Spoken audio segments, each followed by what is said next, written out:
Alrighty then. Hello, everyone, and happy Wednesday for everyone out there. Yo,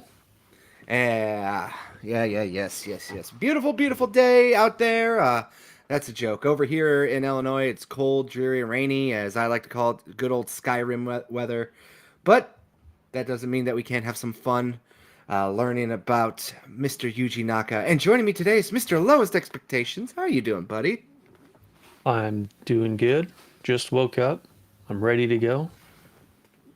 Yes, indeed. So, so hyped and bright-eyed and bushy-tailed, I can tell. Very much so.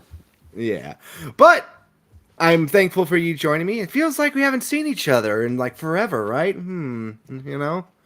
Mm, yeah. It wasn't like it was just Long time yesterday. no, long time no see. Yes, yesterday we did an episode of Party Chat, the show where I'm the co-host on Mr. Nerdy Neo's channel, and Lois was the guest there, and we talked about some fun gaming stuff. So we decided to continue that on today as well, as we talk about, as I said before, Yuji Naka. So for people who are new to this channel and haven't seen this yet, we are doing a series called Legacy Loading, and this is covering just right now. We are currently going through the G4 Icon series. And today's subject, as I said before many times, is Yuji Naka. And for people who don't know who he is, Yuji Naka is the guy who helped create Sonic and launched it into basically the face of a console war, if you ask me. I would like to go over to you, Lois. What is your experience with Sonic overall? Ooh, going all the way back to when I was like in kindergarten, basically. I never had a Sega Genesis, but my friend did. So all of my experience of playing Sonic was over at a friend's house usually, and that includes all the way up to the Dreamcast. Another friend of mine had the Dreamcast, and I only played it there for Sonic Adventure 1. It wasn't until Sonic Adventure 2. No, it was Sega Smash Pack, which was a CD-ROM that had Sonic 2 on it. Mm. We got that for PC. That was like the first time I ever owned a Sonic game. And then it wasn't until the GameCube when we got Sonic Adventure 2.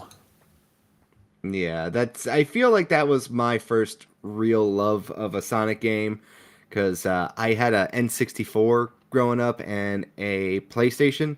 I never really had like the older systems because they kind of just passed me by. But I do know that my cousin, he's the one that had the Sega Genesis, and he absolutely adored Sonic. I remember playing like the original Sonic, going through like the what was that one? Green Valley, Green Hills. I always get that mixed up. Green Hill was Sonic 1, and it was Emerald Hill and Sonic 2. Yeah, okay, so it was the first one there. Playing Yeah. that, and I was just like, this is so fun and fast and crazy. And ironically enough, the next time I played a Sonic game was on the Game Gear. Ironically enough, Oh, yeah, my mom, as I've said before, she used to nanny for people, and she nannied this one nice rich family, and the boy basically had everything, and he had the Game Gear was like one of the things he had, and I remember playing it, and that thing died so quickly, and it burned through so many batteries. I was like, "This is awesome," for like 20 minutes, and then it's like dead, game over. yeah. But Yeah, yeah, I think I've touched one of those once and played one of the Sonic games for like a few minutes on there. yeah. I mean, it's kind of hard to find a Game Gear. I've never seen a Game Gear in the wild recently. It's been years, I should say. That sounds stupid. I've seen them in the wild, but it's been a long time since I've seen one. That's the way I want to word that correctly. But yeah, that's all I got to really say about this right now because we got some more stuff to talk about Yuji Naka later that will come afterwards, plus other games that he's worked on and what's been going on with him ever since he kind of left Sega. But for now, let's get down to it and let's get down to watching it, shall we? All right. Alrighty then. I have like no expectations for this either, just to say this before we start. I didn't like preview any of these or anything, so I'm going to go in with like a just completely fresh. I haven't seen any of these episodes or anything. I've seen a So it should be few. interesting. Yeah, I've seen a few of these episodes from when I was like obviously a teenager, preteen, Hmm. but I haven't watched all of them. So like it's been nice to kind of go back and learn a little bit more about gaming history. So I'm kind of with you. I don't preview any of these videos before I watch them just because I want that honest reaction as well. But let me know also if it's too loud or too low and I can turn this up. But one more thing before we go, everyone, please, if you can, smash that like button and share this out with your friends. That's all I ask with you right now. But now I ask you to also just enjoy this if you've already done that. Yeah.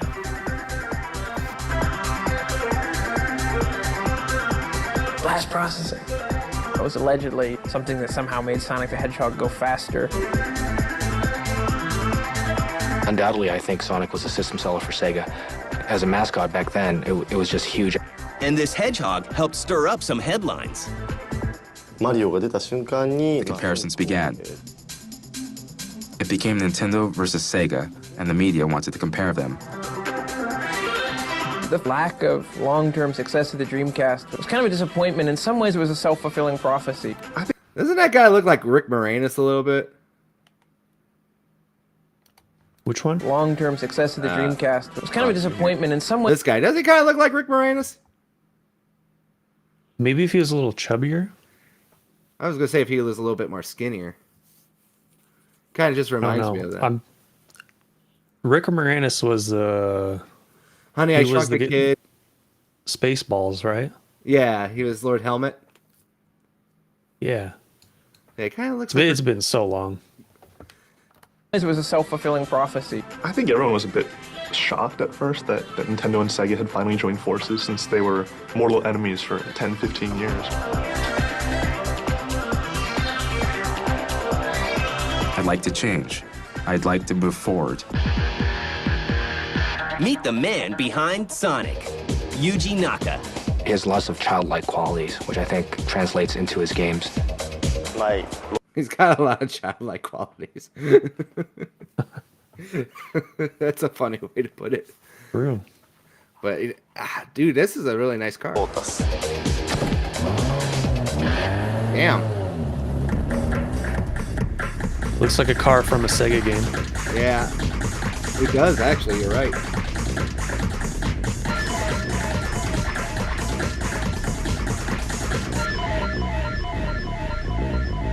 Yuji Naka. The Yuji Naka story begins on the other side of the world.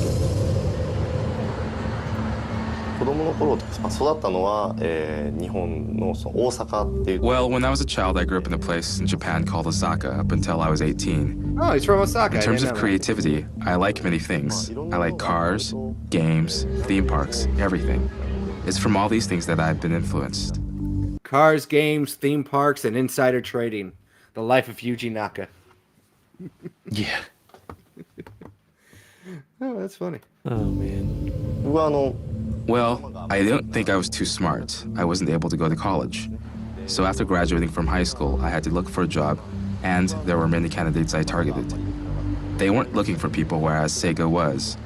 I lived in Osaka and I wanted to move to Tokyo, so I applied to Sega and they took me. The 18-year-old entrepreneur goes to work on his first game for Sega, a game company already established thanks to arcade titles like Zack. I didn't know he didn't go to college. That's actually pretty interesting. Yeah, because, like, I feel like most game developers would be looking for, like, college-educated people and people who've worked with computers and stuff like that. Well, yeah. I mean, this was also the 80s around the time, too, so I don't think, like, True. computer engineering was, like, as, groundbreaking and, like, advanced as, like, some people kind of remember. Well, that's not true. It still was constantly evolving, even today, but back then, I guess it was still more, what's the word I'm looking for? Rudimentary? Would that be the correct word? Yeah. Maybe So- not as widespread either. Yeah, so they could probably get away with more of a simplistic background. I mean, you could still do that today, but to go work at, like, Sega at 18 right away, I don't think you could do that on the programming side as much. Well, let's hear more about that. Axon. 1984 was when I joined Sega. Girls' Garden was the first game I was involved with. I was a programmer. It was the first game I worked on for the SG-1000. Have you ever heard of Girls' Garden? I have never heard of this game. Nope. That's a super deep cut there.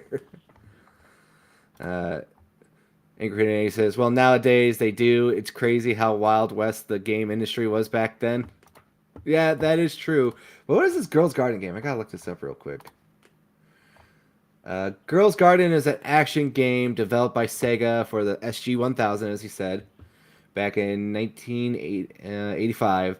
The game follows a girl as she gathers flowers to win the love of a boy. Oh, there you go. Can't make that game today. I was about to say maybe they should revive that IP as well, but nope, can't do it. Can't do it. Well, they'll just modernize it, right? She's a lesbian. In Oh, there you go. 1986, Sega introduces a brand new console, the Sega Master System. Naka works on games like F-16 Fighting Falcon. The Master System, I thought at the time, back then I certainly wasn't working in the game industry. I was just a, kid playing video games like everyone else. But I felt that box, the level of sophistication that it kind of oozed out of it was just a lot cooler than like Atari or Coleco. The F-16 Fighting Falcon game was back then, given the limited things you had to work with, I would say was very, very realistic for the time. And if you went back and played it now, I think you'd have the same feeling. And Phantasy Star, a role-playing game filled with solid quests and masterful story. Now here's the first one, Phantasy Star. This I think is probably considered his biggest. Not his biggest. His first big hit, to be honest with you. Did you ever play Phantasy Star? I've tried it a few times. I couldn't really get into it. I know that the older ones are a lot harder. Like you actually have to like make the maps and everything else like that. It's one of those old school JRPGs, like old school. Yep. I think I want to I say think I at the time- tried fourth game. Yeah. Oh, is this a screenshot of the first one? Yeah, this one I definitely did not try. Yeah, this is like the original OG one. I think I was just double checking here because I got his Wikipedia up. He only worked on up to number 3, and then after that he never did 4. Phantasy Star was a fairly different type of kind of RPG, and I don't think we can say that now, but the games coming out, a lot of them seem to be similar, or a lot of the things borrow concepts from one another, but I think back then it was just very fresh. Made you want to play it over and over again. Ah, that 8-bit music. Phantasy Star 2 was released in 1989 and features an inventive storyline and realistic graphics with the power of Sega's new 16-bit console, the Genesis. Oh, was that 2? Yeah, this was number 2. Okay, this is the first one that I tried. So that Sega Smash Pack CD-ROM that I mentioned earlier, this one was on there.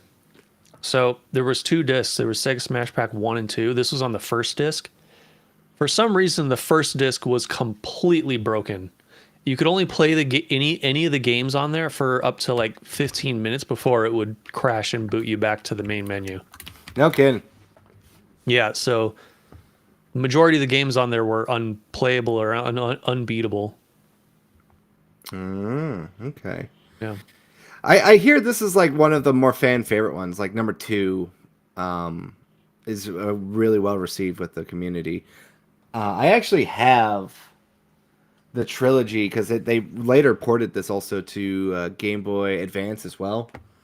That I've been meaning to play too. It's just so tough, with JRPGs and time investment and everything. Yeah. I think if it wasn't for that crashing, I probably would have gotten into this game back then. Yeah. Which is unfortunate. We also got our friend Mr. Nerd Takes joining us. What up, buddy? Hope you're having a good day. I was clearly a Genesis guy. If it weren't for the Genesis, I wouldn't even be in the video game industry. Nintendo releases their own console, the Super NES, and a rivalry is born. Yeah, the 16-bit console wars, Real that was a console sort of a famous era in video games, because you had Nintendo kind of unwilling to release a successor to the NES. They didn't want to shoot that golden goose that was already still laying golden eggs, and unfortunately for them, that gave Sega, just kind of a very small challenger, an opportunity to come in with the Genesis. For the Super NES, Nintendo introduces a series of games featuring Mario, created by Shigeru Miyamoto. The series becomes wildly popular. Naka begins collaborating with character designer Oshima, and has an idea he hopes can compete with the Little Plumber. ゲームからキャラクターを作っていってるんです To け come ど up with the character of Sonic, we Hold on a second here. ゲームから Shout out to Sonic Heroes in the background, baby. Let's go. The greatest Sonic game ever made. Oh キャラクター no. を作っていってるんで To す come け up ど with the character of Sonic, we asked ourselves what kind of game do we want to make? Back then, Mario existed and he jumped a lot, jumping and hitting blocks. But what I wanted to do was get involved with creating a smoother surface to run across and have the character run fast. I was the main programmer. The most important thing was I wanted it to be playful. So we built characters to match the playfulness. The result is Sonic the Hedgehog, released in 1991. The year I was born. And the Sonic team is formed, led by its creator. そういうチームを見れる日です Since I'm the president, He says, slap this man lows. Well, how dare you insult the great honor of Sonic Heroes there, buddy? How dare you besmirch the greatest Sonic game ever made with the best opening theme song ever, all right? You know it. Not to rain on your parade or anything, but Sonic Heroes was the first game in the series where I'm like, oh no. Oh no. I'm not being serious. I just remember renting that game as a kid, and I just got that Sonic Heroes just like blast in my face, and I kept autistically repeating it like for like a week because I just couldn't get it out of my head. But no, that game was terrible. I've tried to play through that game like 4 different times, and I stop and give up like every single time. I've never beaten it. I don't blame you. It was like one of the happiest days of my life to return a video game was Sonic Heroes. I was like, oh, I get to return this game now? Oh, thank God. Yeah. The Knuckles go. Oh no. Oh no. Oh no. Also, I'm gonna get my soundboard to work. Oh man, I need to get one that's set up for next year too. I got a bunch of plans for that. But shout out also Billy Hatcher and the giant egg in the background. That's what that is. If you don't know what that character is, now you know. That's Billy Hatcher. Sonic team, I'm involved in every aspect. The visuals, story, and gameplay. Oh yeah, Green Hill. There you go. I believe the games must represent Sonic Team in a good way. The Sonic team is determined to make Sonic stand out in the crowd. Well, blast processing was like the marketing term for Sonic the Hedgehog, and it was allegedly something that somehow made Sonic the Hedgehog go faster. Was it ever more than a marketing term? I don't think so, so who knows. But it definitely worked good in the ads, but I still remember it. Blast processing. I thought it conveyed the sense of speed a lot better than even some racing games did. That is very true for this game at the time. This was still absolutely wild how incredibly fast and wild Sonic got on the screen. Oh yeah. Yeah, because even now, like thinking back to it, it's like I don't think I could think of another game that was even close to just this type of insanity from the first Sonic game. Even the Sonic games that followed after, to be honest. Yeah, and a lot of racing games back then, they just kind of gave you the illusion of movement. Mm-hmm. Because it was just like a scrolling background. Yeah. But like, yeah, in Sonic, it actually felt like you were moving very fast. Yeah, especially or when you actually were, whereas the other games tried to make it feel like you were, but you really weren't. Yeah, especially when you start hitting the little bumpers and you're just flying all over the damn place and up in the air into the water. It's just like this. I can understand why like the console wars were like a huge like thing back then. Because you had like the tried and true like Nintendo games that were always kind of like fun, like Mario, that were consistent, and like if you really got the hang of them, like you could get like really good at them. But like the Sonic one, like you could just be a complete novice in that first level. You're flying all over the place, like a freaking person with epilepsy when a strobe light goes off. All right, it's just you were flying everywhere. Like you didn't even have to know what was going on, and it was very fun and addicting. Yeah, it was just fun, and then you get to the second level, and then it sucks. Labyrinth Zone or whatever it's called. Oh yeah. AC says, "I love the music, but the controls are so bad. I'm glad Shadow's game was refined a bit more." Man, he wants to talk about Shadow the Hedgehog now. Listen, Shadow the Hedgehog is a great game. Yeah, if you're an edgy teen that listens to My Chemical Romance, I bet. It was probably one of the most perfect 2D characters that's ever been invented. So in comes Sega with Sonic, and he is a character who is a little hedgehog guy. Shout out Per Schneider. Gotta say that again. Per Schneider, former IGN guy. Actually, was Never pretty heard good. of him. I said this. I think it was on last episode or the episode before. I can't remember. No, it was the last one because we were talking about Zelda. He was like the editor in chief at IGN for a very long time, and he also was the Nintendo podcast host for a very long time too. He's a big Nintendo guy. So that's why I know him very well from when I used to listen to all the IGN podcasts. He's actually really good. He knows his stuff about Nintendo history. And he's blue, but he has all this attitude. I think you know that like meme where it's like the dude's on the couch like looking forward and then getting happy. He's in that meme. He that was from one of his reactions. Oh, is that the one where they all like they get like super hyped in the bottom panel? Yeah, or they get super disappointed in the bottom panel. It's like one of those ones. Yeah. I think I know which one you're talking about. Yeah, it's a pretty popular meme, but that he's from that meme. Stop for nobody. He's just like spinning and going really fast through the levels. This guy is much faster than Mario. Mario's the old man.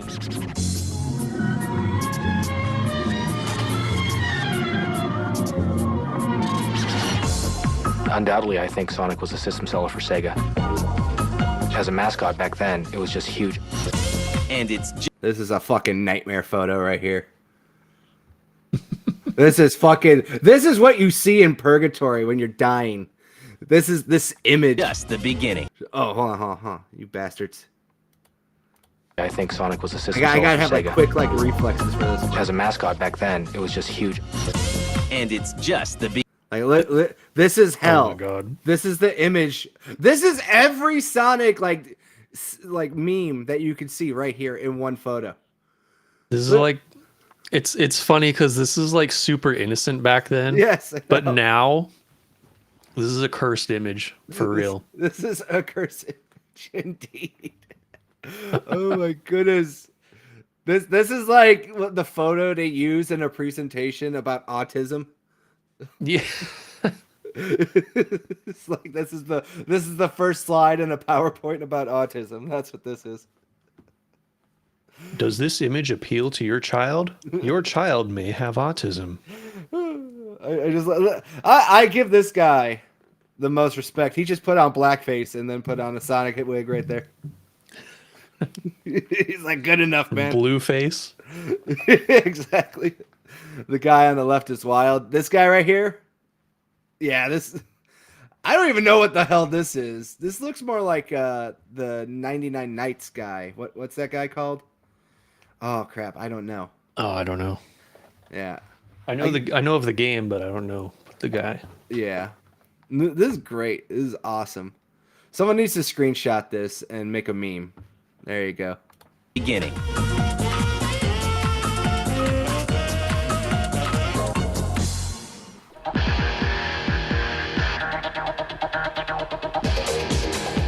By 1992, Sonic the Hedgehog is a success, selling 2 million units. Gamers and critics alike are impressed with Sonic's revolutionary speed and spin dash. And the inevitable comparisons begin. でそこのプログラムをまあ僕自 I 身 was involved with Sonic for a long time, but as soon as Mario appeared, the comparisons began. セガと任天堂という It became Nintendo versus Sega that the media wanted to compare. Yeah. Uh-oh. And Sega you pause it? decided, well, Oh, yeah. Nintendo has the kid audience. It was like roboting or lagging. I couldn't hear the last 5 seconds or so. I can rewind it. Sega that the media wanted to compare. And Sega decided, well, Nintendo has the kid audience. We'll go after the teenage audience. We'll really bring them in with these cool ninja games and these really mature things. That there's not nudity or swearing or extreme violence, but they're really edgy. They're edgy, bro. Sonic is edgy. Hell yeah. So this is why they made Shadow, because they were trying to get the edgy kids. And they succeeded. Yes, they did. Sega at that time introduced some really innovative marketing, kind of like the shock tactics marketing that just had never been done in games before. It was amazing. And every player, nobody had two consoles. Everybody had one or the other, and you're either a Sega fan or a Super Nintendo fan. And you either said like, Sonic sucks and Mario rules, or Sonic rules and Mario sucks. Sega really capitalized on that whole, speed feel. That kind of stuff feels so foreign to me, because back then I always wanted to have everything and I liked everything. Yeah. So I've never experienced the console wars, really, like those old school console wars at all. Yeah, well, I agree with you on that one. For me, I feel like the only time I felt this way was the Xbox 360 and the PS3 generation. Only because like what they're saying, like everyone only had like one console, and that was kind of like during like the Great Recession and everything. So people kind of went back to that whole like everyone just had one console kind of deal, And or for us, it was none. So I hated all of those consoles because I couldn't have any of them.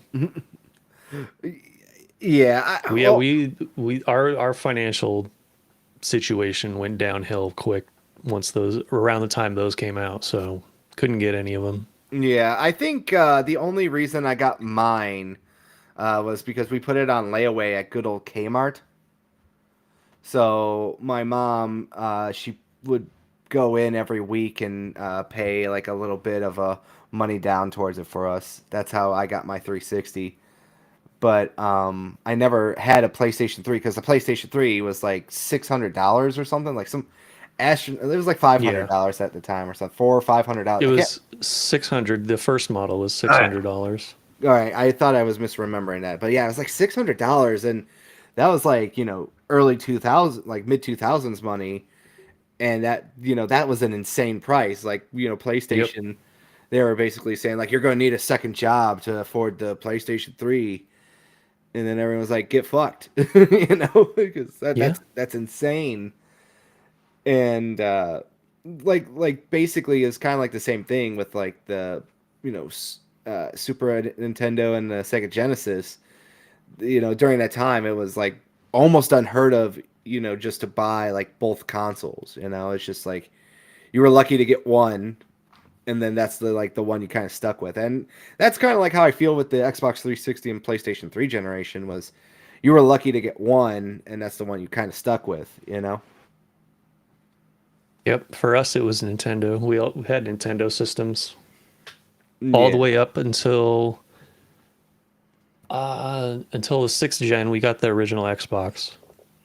Yeah, that was like the first time we got a non-Nintendo console.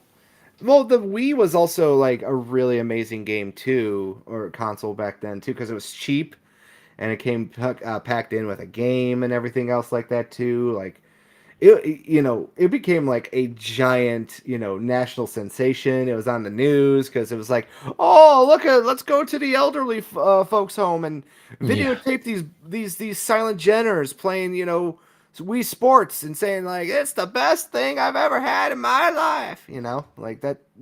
I remember that all the time. Do you remember those? Like did your local news ever do that? Those puff pieces for the Wii? I didn't see them.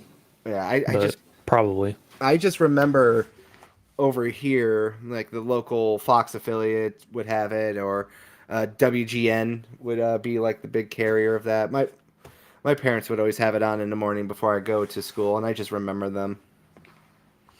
But let's carry on. And said, this guy is much faster than Mario. And it worked.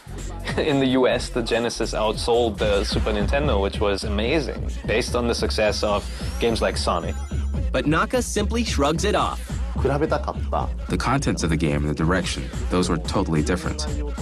So as far as I'm concerned, the comparison was wrong, and I think that was a misunderstanding. I don't want there to be anything bad between us, so while we are in good terms, and if I can work on not keeping a distance, that would be great. We are good friends. Naka quickly goes to work on a sequel and heads west to collaborate with American development teams. From 1991 to 1994, I lived in San Francisco. Naka works with art director Tim Skelly. That is a photo. Oh, yeah. That is. This man fucks. That's what this man says right here in this photo. He knows what he's doing. Managed the American artists who were and trying to keep this. What a drastic change! Okay. Oh my god! Are you sure that's the same guy? Holy crap! What happened to your hair, man? Wow. Oh my god! What that is a segue if I ever saw one. Oh my! Let's see that again. We gotta see that again. That made me laugh too much. Works with art director Tim Skelly. I managed the American artists What who were a and trying to keep this, transition. the styles coordinated. The first Sonic had a special stage, and they wanted to do one for this one. Naka came up with this really interesting code for being able to take Good, this is a good one here. Business in the front, party in the back. Hell yeah. a sprite engine and do bitmap graphics with it. So I came up with this ramp, that would go around this half shell, the half circle, and so I did all the artwork for the moving background and for the, the curving ramps and all that. I used to think the half pipe was so cool to me back then. I mean, I remember playing it and I was like, this is very interesting and unique because I didn't really see that much back then when my friends were having it. Because I had my brothers hand me down NES still. Like I never had a Super Nintendo at all. So like my one friend, his name was Charlie, he had the Genesis and I was like, this is actually kind of cool to see, you know? And then, like, a year later, the N64 came out, and then I just, like, no one plays the Genesis anymore. 1992, Sonic the Hedgehog 2 is released, and Sonic gets a sidekick. Once again, Sonic scores with audiences and becomes synonymous with game giant Sega. Sonic appears on other systems for Sega, like the Sega CD. With Sonic, I think there's also the attitude. I think that helps a lot. And being the first, it's easy to copy, but, like Elvis is Elvis, and you got to go with that. And I think that has a lot to do with, the success of Sonic. I only know one person that ever had a Sega CD, and that's my buddy Jason. Did you ever have first-hand experience with, like, the Sega CD? Nope. Yeah.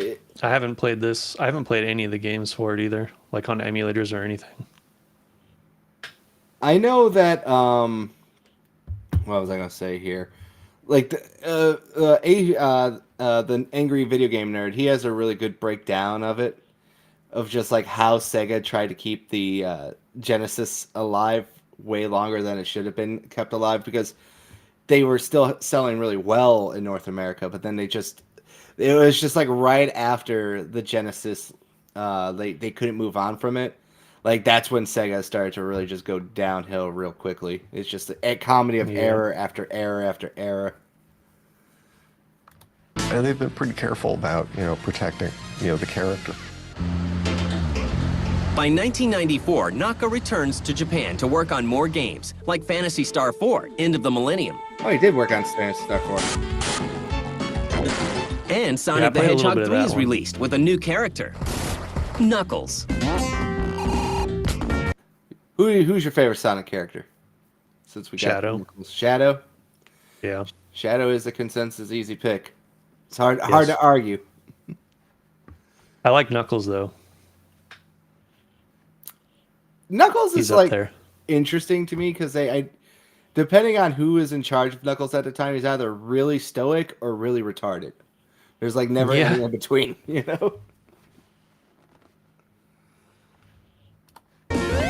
Meanwhile, the Sega CD isn't faring so well. It's not. It was so flat. I think you have to just make things easy for the consumer, and it just wasn't a very easy piece.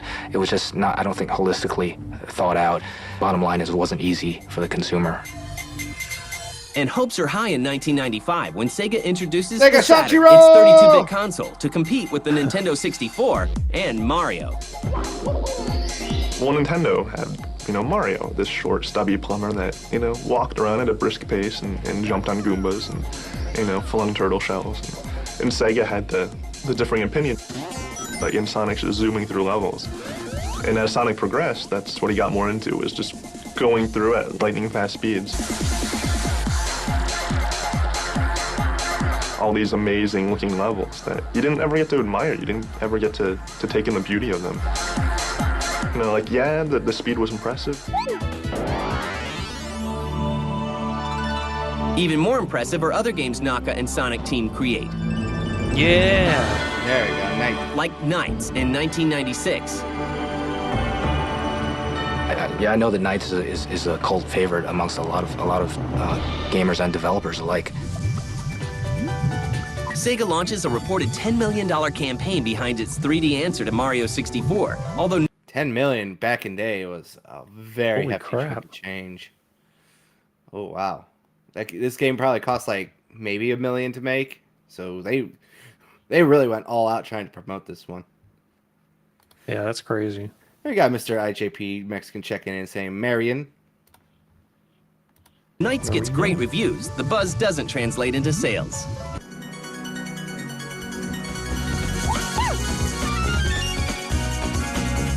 Did you ever play Knights? Yeah, What did you think of it? I loved it. Yeah. I actually played the one on Wii first. And it's kind of like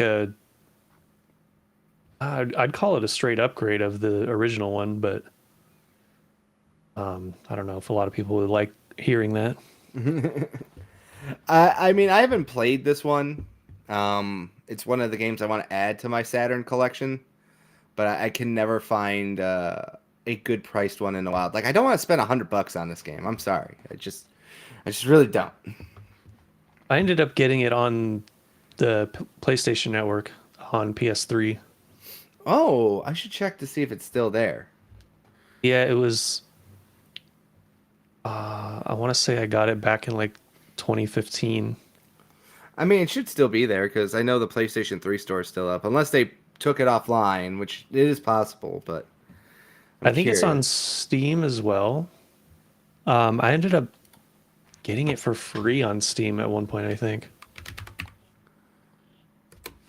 Let me check out. I don't see it when it pops up. Let me try 99 minutes. I will double check after show. I gotta probably Google it properly. Oh yeah, it was on Steam. It was on Steam. Okay, so yeah, Canadian says it was on Steam, but it's forever delisted. Okay, there you go. That Is it? explains Oh, that Yeah. sucks. And then It's in my library. Well, yeah, you got lucky to get it before it went down, so that's good. Yeah. And AC says, I just picked up the Wii version, lowest. I'm looking forward to trying it. Oh, really? Yeah, I actually love the Wii game. It has one of my favorite soundtracks of all time. I will say this, Sega really knows how to audio design, for sure. Oh, yeah. Yeah, they definitely do. I saw it as the first time I was kind of aware that games could be art as well as just a piece of entertainment or kind of a toy. Oh, can you pause there? Yeah, sure. It's interesting he says that, like, because I want to ask you actually, what was the first game that made you think that games can be art as well? Ooh, that's an interesting collection. I was gonna say a question there. I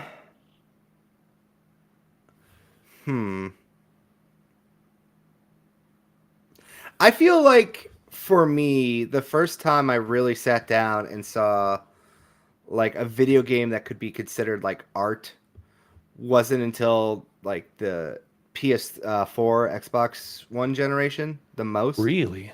Yeah, because before that, I thought video games were could be more mind provoking. To be honest with you.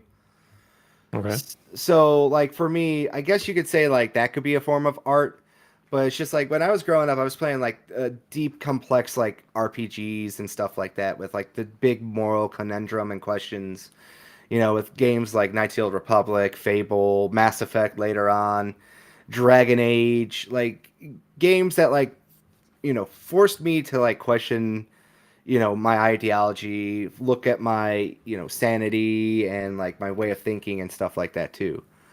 But I wouldn't say it wasn't until like I was playing, like I got a little bit older because like I was a dumb teenager.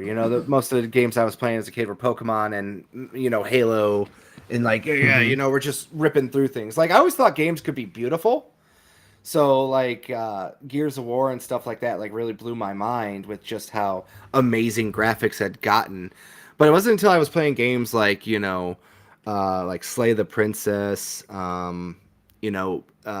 Hellblade, like these slower, more methodical games and stuff like that, where you can see like the movie game, I guess you could say. Once like we started to get like actual like real movie games, like I started to appreciate that the video part of the video game. It's like that's the art, that's the everything that's going on there. Because I feel like it started to like all blend in a lot more. Like you got that real big visual storytelling that like other games, like they may have been good at storytelling, like The Walking Dead season 1, very artistic game based off of the IP, but that was like the first video game that actually made me cry and feel something, versus like Hellblade was like the first one where I sat back and like, oh, this is like beyond just a game. This is just like art, Okay. Yeah. I know that was a kind of long-winded way to get to the point, but it's just like for No, me, it's good. yeah, like for me growing up, it was just like I focused more on the game and the storytelling. And I guess like storytelling is an art in itself, but like for me it's like the visual medium of like when it finally clicked on me, like where I can enjoy like an art form in a game, like that's when I really discovered it. How about yourself? So for me, when I was a kid, I was super artistic as well as autistic. So I started to notice things really early, and I think it was actually Ocarina of Time and Majora's Mask that made me think, oh, games are very much art as well. Yeah. So for me, going around and exploring in Ocarina of Time and Majora's Mask, seeing all the little details and all the little things that they put into the games that aren't just, to aid in the gameplay, just made me really appreciate that.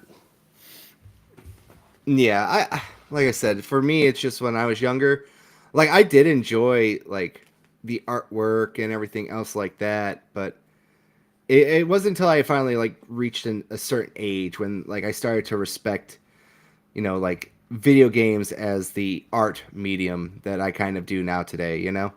Yeah. It's like when they finally all came together. It was just like when I think the best way to say it wasn't until like Persona 3, I want to say, when I finally played like Persona 3 for the first time, where it really kind of like got to me and made me think more about life and consequences and choice, and kind of just like appreciate, the storytelling, the artwork, and the expressiveness of the art as well. Because a lot of the medium is a visual medium, obviously. So you get to see like more of the creative design at a different light, I guess you could say. I think a lot of people have that game that makes you think more about life and stuff. Mm-hmm. For me, it was Xenosaga. I still need to replay that. I haven't played that since I was like a kid. I had Oh, really? I had a friend who was older than me by a couple years, and he was the one that would bring over all like the more cool games like Resident Evil and stuff like that. And that was one of the games I remember him playing and me watching. But I was like, probably like 7, so like the grandiose concepts kind of flew over my head a little bit. I'm like, this isn't Pokemon. Why aren't we playing Pokemon,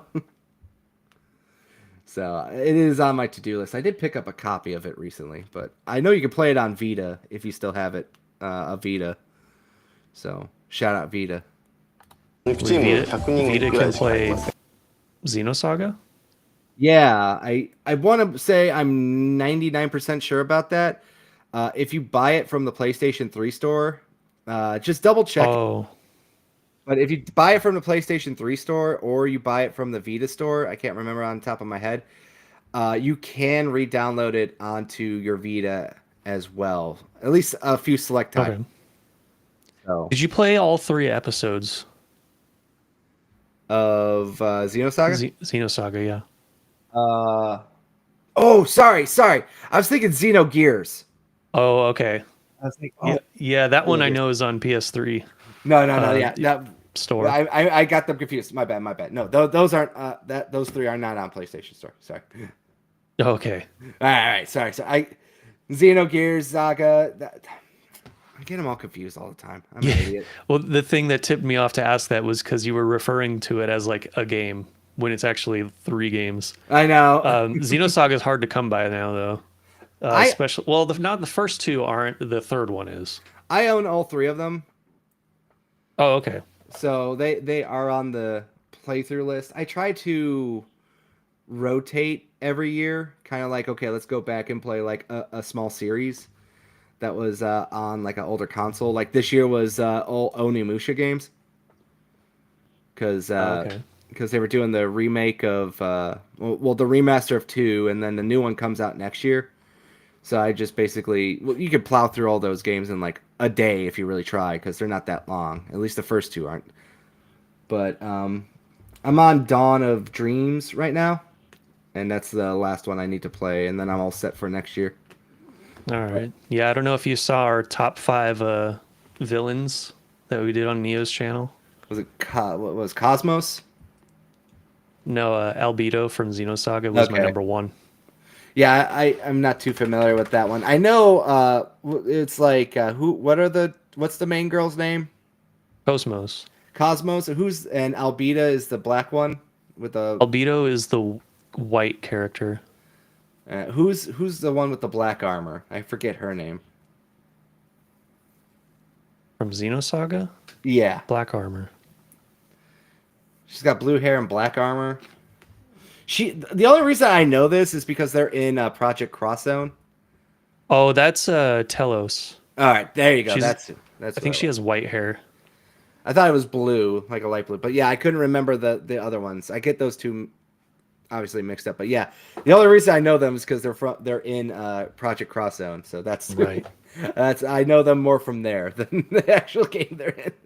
Yeah, Cosmos is the blue hair with white armor. She's on the cover of everyone. Yeah, And okay. the main character's she's actually not the main character. The main character is actually Shion Uzuki, who is like she's one of the creators of Cosmos. So yeah. Go check out all those games we just mentioned. They're all good. Yes. Do it. Especially Project Cross Zone. Do it. You'll learn about everything. I love that game. Sonic Team consists of only 100 people. Even if we want to come up with a sequel, there's so many other products we have to create, and I guess Knights is suffering. But then I'm not thinking never again. It's not like if I had the chance I wouldn't make it. The new Knights proposal, we came up with that, and we have been consulting, but we haven't made a final decision or determination.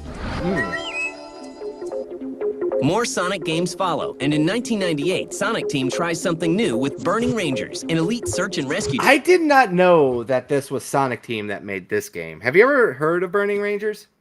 Oh. This game I hear is absolutely awesome. It's one of those like rare Sega Saturn games that I really want to play, because it's basically a firefighting kind of game. But this game is also super fucking expensive. It's like $800. Jeez. I know. This is one of those rare, like, really good Sega Saturn games that everyone wants, but because the Saturn was a fucking flop, you have to... Team equipped to handle life-threatening missions. Despite best efforts by Naka and his team, the Saturn succumbs to the Sony PlayStation. Well, it's unfashionable to say luck. I don't think it's a lot of luck involved, but I think market timing was really right for Sony at the time, and they put out a superior offering, clearly. You know, more people just bought their system. One of the things about the Saturn that they really messed up on was that they pushed the launch date, and that they did not have enough software to satisfy their crowd for a very long time as well. Did you know that? No, Saturn is a system I'm not very familiar with at all. Yeah, I was learning about the Saturn, so I guess they were worried about the PlayStation 1 because they had a better price and everything. So they like stealth dropped it and nobody knew where to buy it. And they stealth dropped it so badly they even messed up their third-party developers and their software lineup for it. So like they really had like a very gimped launch lineup, and then on top of that too, the other games that they were planning for came out like at the original time they were supposed to come out. But then at that point when they did that, the PlayStation 1 had already come out, so it like fucked over them double with that kind of effort too. So let's continue. Don't count Sonic out just yet, as he shows up in the unlikeliest of places. Huh? I love Sonic Adventure. It was a good game. Tails! I'm just glad you're okay. Thanks, but you gotta check out my newest power supply. Ta-da! By September 1999, Sega reinvigorates its dwindling console business with the introduction of the Dreamcast, and expectations are high. Did you ever know anyone that owned a Dreamcast? Yes. So I had one friend who had it, and he had Sonic Adventure, and that was the only game on it that I was interested in. Yeah, like I said, I never knew anyone personally who had one except for some random neighbor kids in my apartment building. But you're one of the few people I've actually known that knew at least one person that had a Dreamcast. Mm-hmm. I finally just traded my collection away because I hate the Dreamcast, man. I'm sorry, that controller Really? sucks. I can't get behind the controller, man. I don't remember the controller very well. The biggest I thought it problem, was a cool system, though. it is a cool system when you learn about it, where it's like it had all these like fun gimmicks and bells and whistles. But then when I actually play it now, I'm like, this controller just sucks. That's like my biggest pet peeve with it. It's just got one analog stick, and like it just doesn't work. Especially there was this game that I was playing. It was called Mach X, and it was a first-person sword shooter kind of game. And the lack of a second analog stick really fucking hurt that because I'm so used to playing games with like that second stick. Even not the Dreamcast, the GameCube. Even that pathetic little nub was still a better analog stick than not having one. Mm-hmm. And I wish Atlas would release Mach X again today because I feel like that game should get another chance because it was cool. And it had a really cool story. And I think it actually did get a sequel only in Europe and only on the PlayStation 2. Or it got ported, but it was only in Europe and only on the PlayStation 2. I don't know. It's one of those weird things out there that makes me want to go like mod my PlayStation 2 to be region free. But I'm just filibustering here. Let's continue. Unless you got something to add. Nope. All right, cool. I think they had a chance. I mean, I used to say, even before I was at the Dreamcast magazine, if you just look at the launch titles that are coming out for Dreamcast, it's worth it to buy it just to get the best 10 launch titles. Like Sonic Adventure, and for the first time, Sonic is in full 3D. I think Sonic was the perfect character for the 2D world. And the way the game was designed, I think Mario probably had a little bit more longevity in the 3D world. We really, we were in love with Mario before, but when Mario 64 came out, we really fell in love with Mario. The 3D brought a whole other aspect to him that made his character so much more complex than it was as a 2D character. I think the same can be said about Sonic when he moved from 2D to 3D. The Dreamcast was an awesome system. They had awesome games coming out for years. And Naka certainly delivers. In 2000, he delights his fans with Choo Choo Rocket. Samba de Amigo! I love this game. You ever play Choo Choo Rocket or Samba de Amigo? Nope.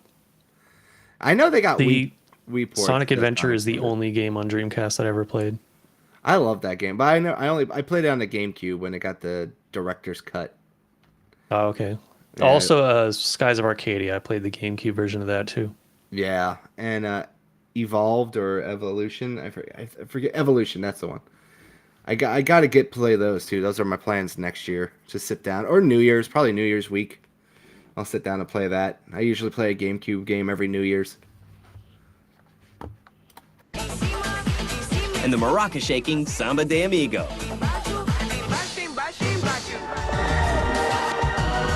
Phantasy Star Online is released in 2001. It is the first global, massively multiplayer online console RPG.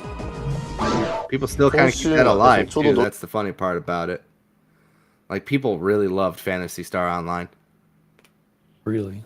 So Yeah. there's still like private servers and stuff for it? I think when a long time ago I was reading an article that like every New Year's that there's like a kind of gathering of Phantasy Star players. I don't know if that still happens, but I do remember like there was like a small dedicated community that was still keeping that shit alive in a fan server. Interesting. I was working on the Dreamcast hardware and I thought, how can we bring the biggest audience to this game? Of course, online games are then and still now for hardcore players. But the enjoyment of online games needs to be easier for people to access. So we kind of lowered the bar so everyone can enjoy it. Phantasy Star Online. That was actually my first foray into the whole massive multiplayer universe. Like, yeah, it's not as big as EverQuest. It was just 4 players, but it was addicting. It was cracked. Someone's got to be a pioneer, and I'm glad that Yuji Naka and PSO was the first of those type of games to prove that the market was there for these things to exist. And I think more and more people are going to start exploring the online console realm. Oh, yes, they will. You are correct, sir. From here in the future, you were 100% correct about that. But sadly, it's not enough to revive Sega's failing console business. Although Sonic Adventure 2 is released in 2001, it fails to bring the Dreamcast up to speed with the competition. Dreamcast was actually kind of a bit ahead of its time. Skill issue. Yep. It was a great machine. I mean, graphically, architecture was really nice to program for. Had a modem in it. But I think the specter of the PlayStation 2 just kind of suppressed the Dreamcast enough that it never really got great its legs editing right there. going underneath it. But on its own merits, if it operated, if it were a vacuum, if the market were a vacuum, Dreamcast would have been a great product. Sort of lack of long-term success of the Dreamcast was kind of a disappointment. In some ways, it was a self-fulfilling prophecy. You know, publishers sort of thought, well, the Dreamcast isn't going to be here in 2 years, so I better just move on. And, you know, and because the publishers moved on, the Dreamcast wasn't there. When the Dreamcast went away, I think Sega admittedly thought they felt behind because they never had any experience working on other systems. But there are formidable talent there and a lot of creative people who I think will only bring the company to newer and bigger heights as a software maker. And that's exactly what they do. Naka and Sonic Team bring his memorable characters to the new hardware systems. Hey, you will not believe this new GameCube. It's so wild. Over the last 20 years, I've been involved in developing games. During that time, Nintendo has been our rival. And I thought one of these days, will the games I create be played on Nintendo? And then after Sega moved away from hardware, I thought about this all along just after Dreamcast went away. And soon after, Nintendo GameCube was introduced. I began to create for that. So we focused on the GameCube. Like Sonic Adventure 2 Battle for the GameCube. The GOAT. Oh, yeah. GOAT of Sonic games right here. Still, I don't think I've ever found a game that matched my hype for this game, even to this day. Absolutely. They'll never make a better one. Sonic Team is just incapable. Yes. It was their peak for me. And then they made Shadow the Hedgehog, and then we realized that they could outdo themselves. And it's just been all downhill ever since. All downhill. Sonic 06 was the rock bottom, and then ever since it's just been a dead cat bounce. I still want to try Sonic Frontiers. I've been putting it off. I heard that was But actually good. See, I keep hearing that, but I don't trust the opinions of Sonic fans now. That's true. They are autistic. Yep, they said Sonic Colors was good. I didn't like it. No, let's ask our other Sonic fan if he's still listening. AC, what's your opinion on Sonic Colors? We need to know so we can choose to listen to you and validate you or admonish you. They also say Sonic Unleashed is one of the best Sonic games. It's not. Oh, with the werehog? Yeah. Aw. And then everyone likes to glaze Sonic Generations. It's just okay. Oh man, I hope AC is listening. I don't know if he'll have a aneurysm. Maybe he already just had one. He's just like bleeding out on the floor because you blew a vessel in his brain. No, ever since once they switched to that boost formula, it's just been mid ever since. I have no opinions as I am not a hardcore Sonic fan. I am but a filthy casual. Same year, Phantasy Star Online 1 and 2 are released for both the GameCube and Xbox. The goat, the real goat. Now that's editing right there. Sonic Heroes was released in 2004. Woo! I think everyone was a bit shocked at first that Nintendo and Sega had finally joined forces since they were mortal enemies for 10, 15 years. In a roundabout sense, it all makes sense now. And now they've realized, well, we're better off doing things like Sonic and making games like F-Zero, so Oh my goodness. I think it's a good team. The best F-Zero game ever made was made by Sega. And that's why Nintendo has never released a good F-Zero game ever since. I did not know that. You didn't know that, really? No. Yeah. Ironically, have you ever played the Star Wars pod racing game? No. Oh, you need to play that one for sure. But a lot of the team that did the Dreamcast port of that game also went over and did the F-Zero game too. And a lot of that game feels like the pod racing game. So highly recommend both of those games, by the way. If you own a GameCube, definitely check that out. But if you haven't played the Star Wars games, they just recently ported them to Switch, Xbox, PC, and PlayStation. And it's one of the best classic N64 games out there. One of the best Star Wars games of all time, if you ask me too. Also not much of a Star Wars fan, though. You don't even have to be that big of a Star Wars fan, though. It's a racing game, and it's really damn good. Yeah. Yeah, it's awesome. That's what I always hear. Oh, I highly recommend checking that out. Also, if you're in the area of Illinois at the Galloping Ghost, they do have the arcade version of it up to play. So if you ever want to check that out, go check out the Galloping Ghost. You know, Sonic's was meant to be for everyone, and you know, I guess it's just apropos that he's on all the platforms now. Well, Miyamoto in various media interviews has said he likes my work, and I'm very happy to hear that. In the world of games, he is almost a god. So when someone like that praises a game I worked on, I'm really happy to hear that. Please join me in honoring Yuji Naka. In 2002, Yuji Naka is awarded for his contribution to the game industry by his peers. He's given the prestigious Lifetime Achievement Award from the IGDA at the second annual Game Developers Choice Awards. I would like to thank Sega, who has granted me the freedom and the resources to make my visions a reality. And I remember when Naka-san received his award that night, he was literally skipping, like back to the hotel. It's rare to see a grown man skip, but I remember one of his assistants telling me, "Yeah, you know, I've never seen him this happy." Yeah, He was skipping with a joy. That's funny. in his life. That challenged me to do good work. And there's also always been an emphasis on innovation. I mean, people don't think of it now, but at the time, games like Sonic the Hedgehog and Sonic 2 were incredibly innovative. You know, blast processing. Samba de Amigo and Phantasy Star Online and Choo Choo, you know, above all Sonic, I think they've made an indelible impression and really contributed culturally to what video games are as an art form. I'd like to thank the gamers, because after all, that is what this industry is really about. think developers recognize how innovative and how forward-thinking Yuji Naka and his team are and how much they've contributed to our industry. He has lots of childlike qualities, which I think translates into his games.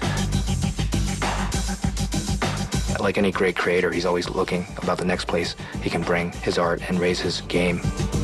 Really brought our industry where it is today, and hopefully bring it into the future too. Oh boy. I'm now the senior director of the creative department of Sega. I oversee development in many areas. I'd like to change. I'd like to move forward.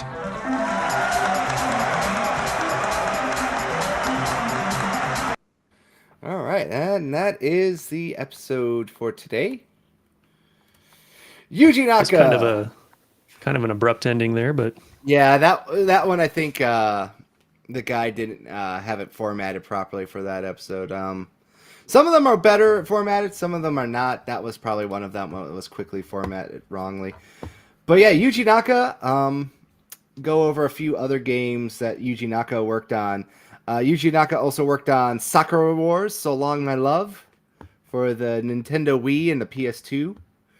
He worked on a bunch of Bleach games, believe it or not. He also worked on Wii Play Motion. That was another game that he worked on. And after that, it kind of starts to fall off real quickly. Rhodia the Sky Soldier. Did you ever play that game? yes, I actually have the collector's edition of that game. No kidding. So what did you think about it? Everyone tells me that game is terrible. It is. So that game, I actually didn't know that he made it, but at the time, I just saw it and I saw the artwork and I'm like, oh, this game looks like this looks like me, like a me game from my childhood, basically. So I bought it immediately.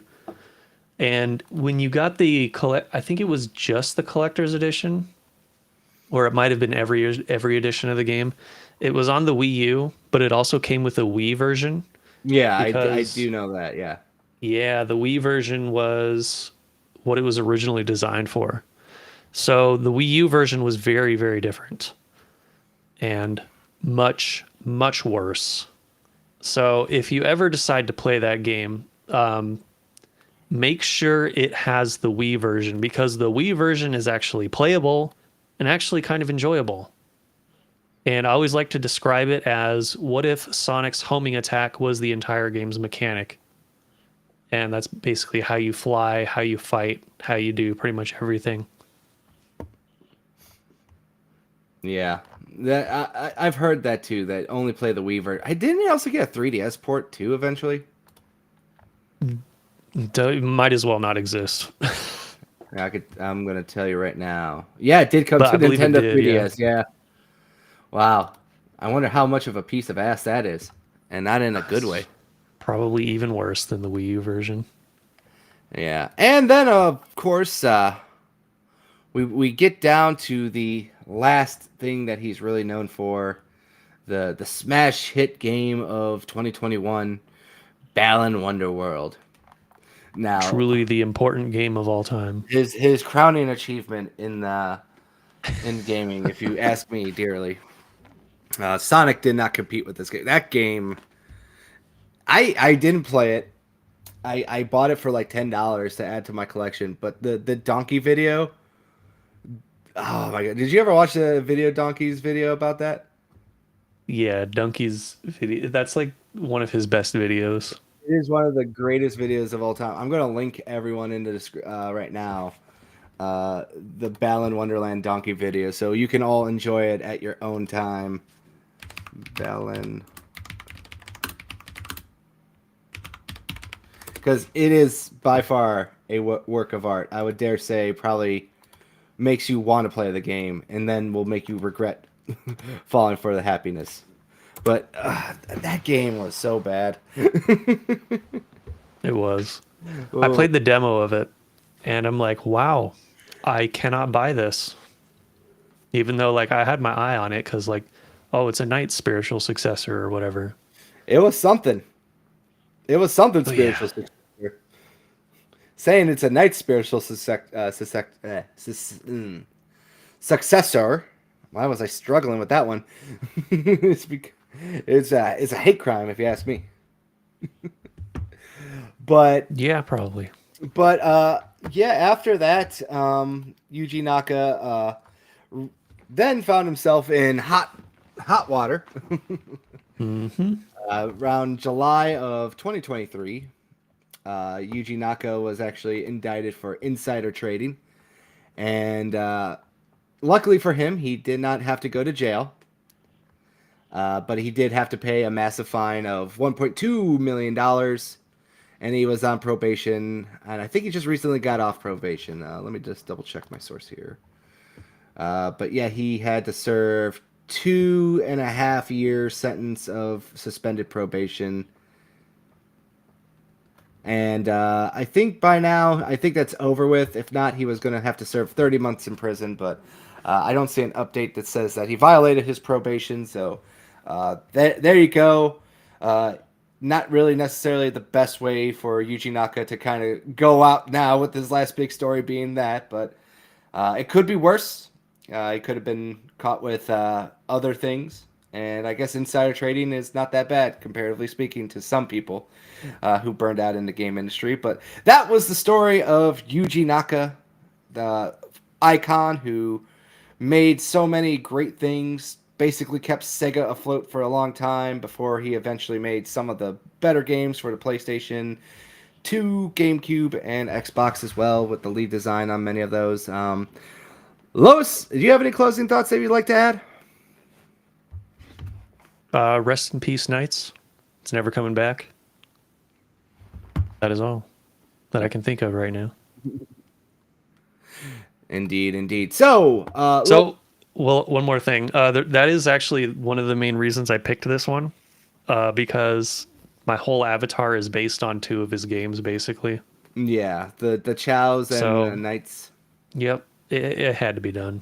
Yeah, I feel like we should talk about that. I love the Chow Garden so much in Sonic Adventures 2.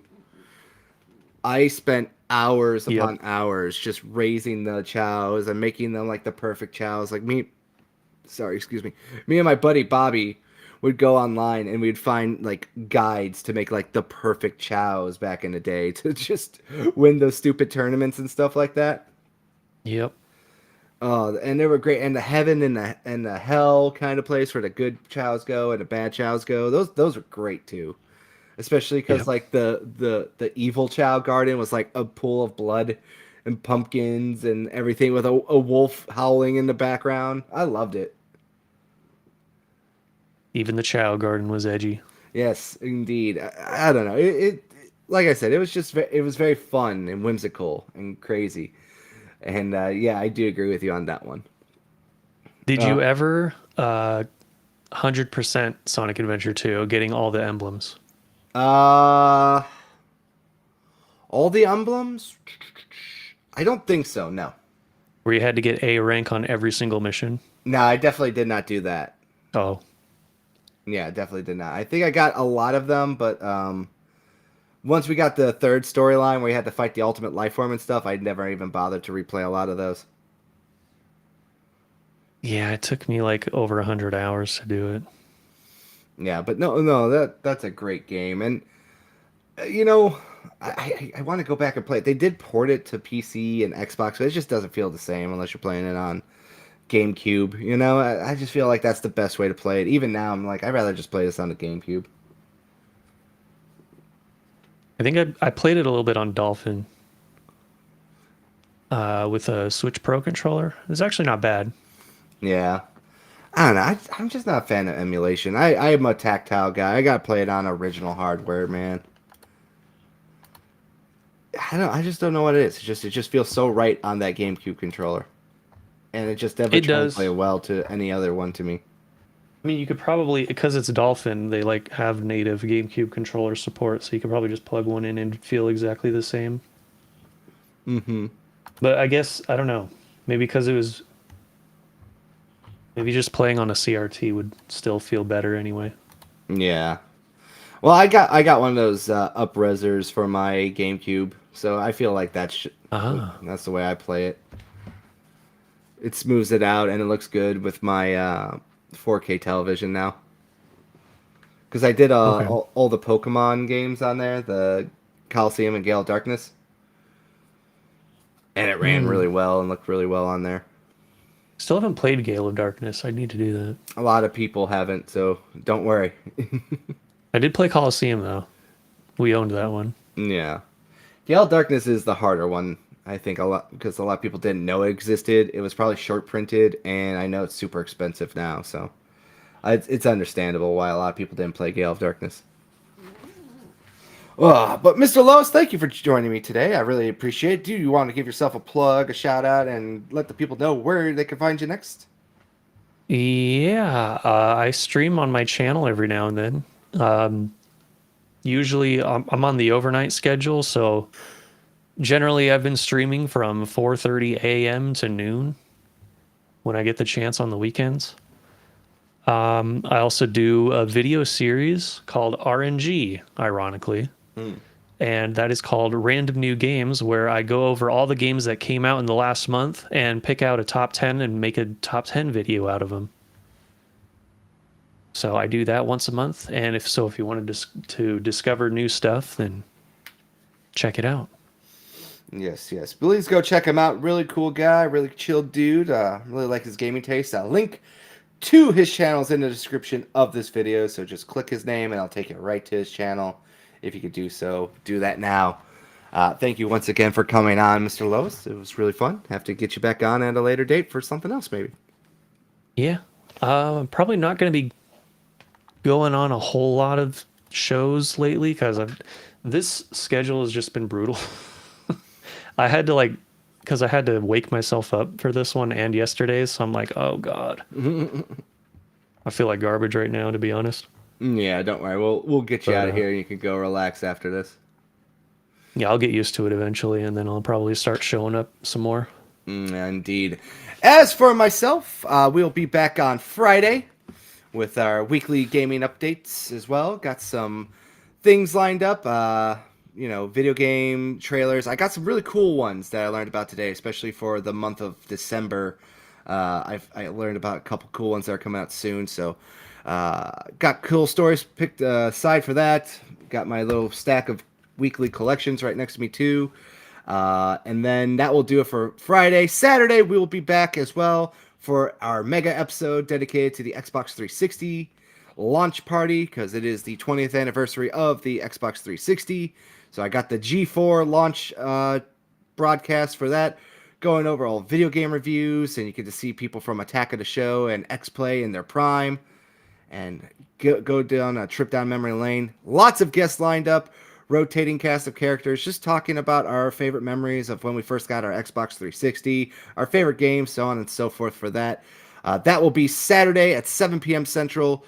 So everyone, you're welcome to stop by, join in the fun, join in on the conversation, and maybe if you want to, you can hop on and say your piece without having it be read. Beyond that, I got another video in the pipeline. It's just finishing up editing, just has to go double check. But part 2 of the Steelbook series will be out either tomorrow or next week. I haven't decided yet, as well as a couple other videos I'm working on as well. So if you are interested in hearing some more of my god-awful voice, there's more coming. So we'll definitely post and let you know when that happens. But until then, everyone, thank you for stopping by tonight. It was wonderful. Lois, once again, thank you for coming by. I do appreciate you. And that will do it for tonight. So everyone, if you can, one more time, leave a like, say a comment. Sacrifices to the algorithm gods help this channel grow. We all appreciate you. We all love you. And until next time, stay sexy, stay active.